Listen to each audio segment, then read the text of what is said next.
Hello friends, स्वागत आहे तुमचं पुन्हा एकदा बाईट स्वीट प्रणू चॅनल मध्ये। आज बाईट स्वीट प्रणू मध्ये आपण बिना साखरेची शेवयाची खीर बनवणार आहोत। अतिशय सोप्या पद्धतीने ही खीर आपण बनवणार आहोत। त्यासाठी सगळ्यात पहिल्यांदा एक छोटी कढई घेतली आपण। यामध्ये आपण दूध टाकलेलं आहे 1 वाटीभर इतकं। मोठी वाटी भरून दूध आपण यामध्ये टाकलेलं आहे। त्यामध्ये 1 छोटी वाटी इतके आपल्याला शेवया टाकायच्यात। जाडी शेव घेतलेली आहे आपण इथे। आता ह्या शेवया आपल्याला दुधामध्ये अगदी छान अशा शिजवून घ्यायच्यात। यासाठी आपण यावरती झाकण ठेवू म्हणजे शेवई पटकन शिजली जाईल।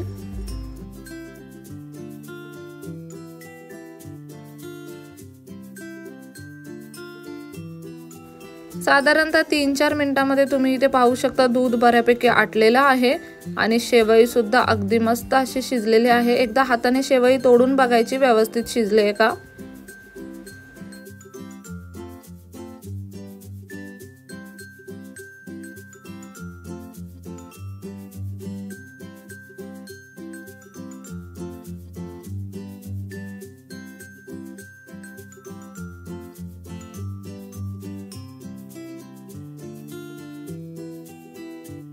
पुन्हा एक छान असा बॉईल येऊन दिला आपण याला आणि इथे तुम्ही पाहू शकता आता शेवई अगदी मस्त अशी शिजलेली आहे। आता यामध्ये आपण अर्धी वाटी इतका खवा टाकायचा आहे।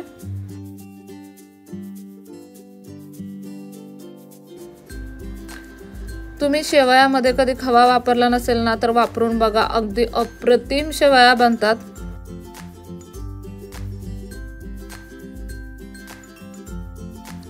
खवा यामध्ये पूर्णपणे विरघळला गेला पाहिजे तोपर्यंत अशा पद्धतीने हलवत राहायचं। व्यवस्थित असा खवा दुधामध्ये विरघळला गेला की त्यानंतर आता आपल्याला यामध्ये टाकायचं आहे मिल्क मेड। आपण यामध्ये साखरेचा वापर करणार नाहीये, गोडव्यासाठी आपण इथे मिल्क मेड वापरणार आहोत। 1 वाटी आपण शेवया घेतल्या होत्या तेवढीच 1 वाटी भरून आपण मिल्क मेड घेतलेला आहे। त्यापेक्षा कमी घेतलं तरीही चालेल। छान गोड आवडत असेल तर 1 वाटीभर घ्या आणि थोडं कमी गोड हवा असेल तर अर्धी किंवा पाऊण वाटी सुद्धा घेऊ शकता। आता हे सगळं छान असं मिक्स करून घेऊयात।